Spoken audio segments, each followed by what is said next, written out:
ITV. Lubanyi kasolo kamponyi ngaze omusumba Yordani asumbe kanisa gye bayita Nanyos Power Healing Church esangibwa ebuyukwe. Lubanyi kasolo kamponyi on ITV. Abooluganda abampuliriza mu kaseera kano kennyini era genda maaso n'okwongera okuwuliza ekigambo kya Katonda kubanga lowooza ekigambo kya Katonda gye bayita ddala emmere ey'omwoyo. Gira emmere ey'omwoyo Yesu gy'agezaako okwogera mu kigambo nti mbagamba nti nze mmere ey'obulamu eva mu ggulu ereetebwa ensi. Abantu bangi ku nsi balina emmere ey'okulya nga mbadde nkyogedde, balina emmere ey'okulya naye emmere ey'okulya nga tebamala, balina emmere ey'okulya naye nga tebawa bulamu. Omuntu osobola okugamba nti naagalanganya enkoko naye n'atuuka mu kaseera k'okulwala n'atuuka mu kaseera k'okumu ng'ali ku kitanda n'omugamba nti kuwa enkoko n'agamba nange seetaaga nkoko, munnange tewali kye neetaaga kirala. Omuntu nga kyeetaaga kintu kimu ayagala bulamu. Kati Mukama Katonda waffe ayogedde mu kigambo kye nti nze mmere eva mu ggulu ey'obulamu. Kitegeezaawo nga tewali kye weetaaga. Kano ke kaseera kennyini mwana wa Katonda ampuliriza ali ku kitanda atambula mu nguudo atannalwala naawe oli wano ampuliriza mu kaseera kano naawe andaba ku mpooza ITV radio ne ITV. Njagala okugamba nti kkiriza Kristo omukkiriza omusembeze mu bulamu bwo. Wona kkiriza Yesu mwana wa Katonda n'omusembeza agenda kujja atule munda mu ggwe. Watuula munda mu ggwe obulamu bugenda kulongosebwa, ogenda kubeera muntu wa ddembe, ogenda kusimulwa, ogenda kuwonyezebwa. Eyo ennyonta ebaddewo, abantu balina ennyonta ya buulu. Naye ate ekitegeeza ki?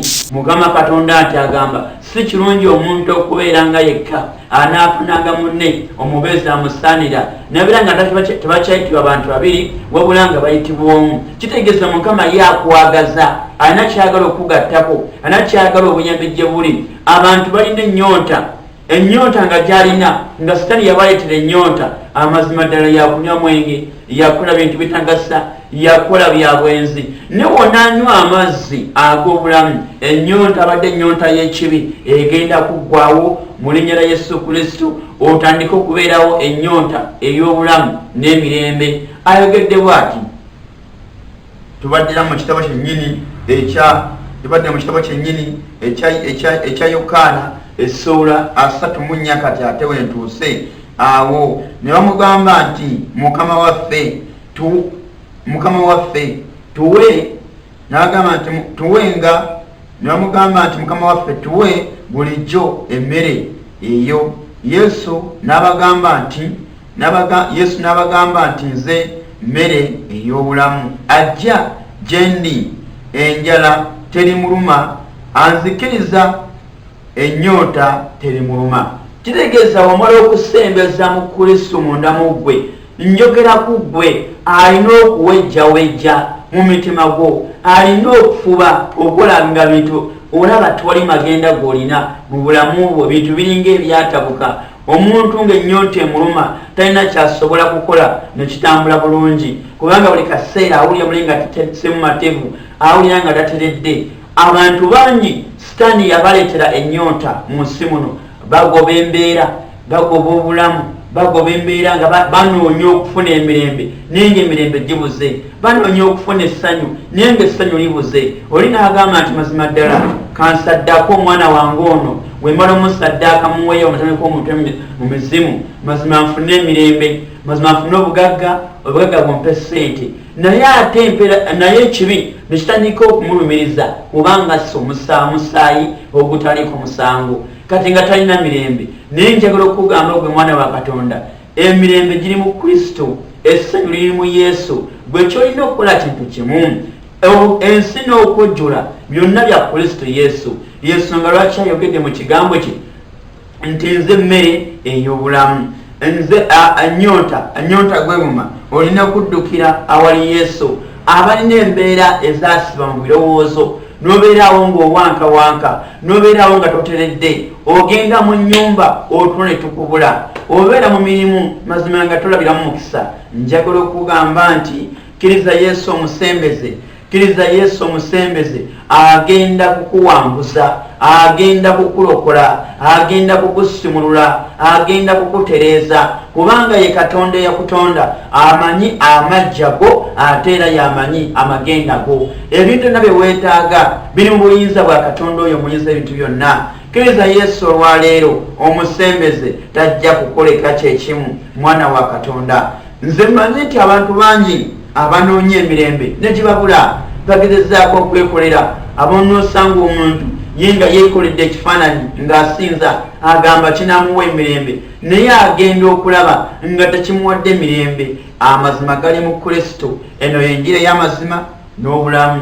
Bw'okkiriza Kristo omwana wa Katonda omulamu, otandika okufuna obumativu munda mu ggwe, otandika okufuna emirembe munda mu ggwe. Njagala okukugamba gwampuliriza, abantu nasangako omusajja ng'omusajja mugagga nnyo, ng'alina ebintu bingi nnyo, alina ssente nnyingi nnyo, naye nga talina ssanyu. Ate nga yafuna obugagga bungi abe n'essanyu, naye nga talina ssanyu.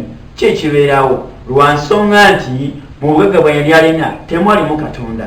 Naye ng'ate Katonda waffe ye mugagga singa bagagga. Singa omwesiga Yesu agenda kuwa ssente ennyingi z'otamalaawo. Kubanga ndabyeko omusajja omu Bayibuli wano, basajja bangi, naye kankweze ku musajja ono gye bayita Sulaimaani. Omusajja yali mugagga nnyo, ng'alina ebintu bingi nnyo, ng'alina obugagga obuteekanika. Okumanya yali mugagga nnyo, wuliriza, nga n'oluggya lwe yalusementinza golodi, ebintu by'omu nju ye akosa damaani, feeza, nga bwegamba bugagga bw'alina buyitirivu nnyo. Naye amazima ddala nga Katonda yamuwadde obugagga. Totawaana kuddukira eri kufuna mirembe, totawaana kuddukira eri kufuna ssente. Emirembe n'obugagga, essanyu ogenda bisanga mu Kristo. Naye Yesu Kristo omuyingiza otya munda mu ggwe. Kiri ekintu kitono nnyo, kintu kitono nnyo kyakukkiriza bukkiriza nti olwaleero nzikiriza Yesu Kristo okuva olunaku lwaleero abeere omulokozi w'obulamu bwange. W'okkiriza Yesu Kristo n'omugamba nti ye mwana wa Katonda omulamu, nzikiriza abeere omulokozi w'obulamu bwange, n'omugamba nti wandiika amanya, sangula amanya gange mu kitabo ky'abali abaali baabula, ogawandiike mu kitabo ky'obulamu, era ng'oyita balonde bo mbeere omu ku abo.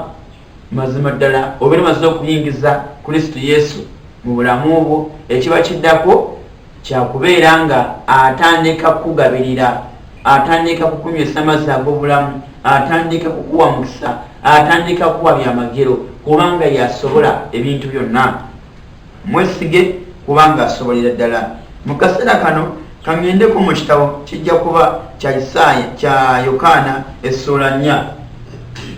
Essuula 4. Yokaana essuula 4 14 agambye bw'ati. Oyogerako nnyo tuwulire. Nti naye anywa amazzi ago gemmuwanze, gemmuwa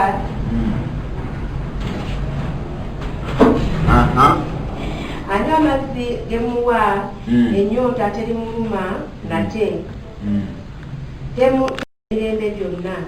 Naye amazzi gendimuwa ganaafuukanga munda mu ye ensulo y'amazzi nga gakulukuta okutuuka ku bulamu obutaggwaawo. Kale Yesu yebazibwe. Naye ayogeddewo ati mu Yokaana essuula 4 olunyiriri olw'14 nti naye amazzi ago nze gendimuwa ennyonta terimuluma ddala emirembe gyonna. Amannya nsigadde nga nze omusumba Yoludaani asumba ekkanisa gye bayita Nice Power Healing Church esangibwa e Buyukwe, Lubanyi, Kasolo Kamponyi. Era tubeerawo ne saavisi ezifaanaganako bwe ziti. Saavisi ebeerawo okuva ku lunaku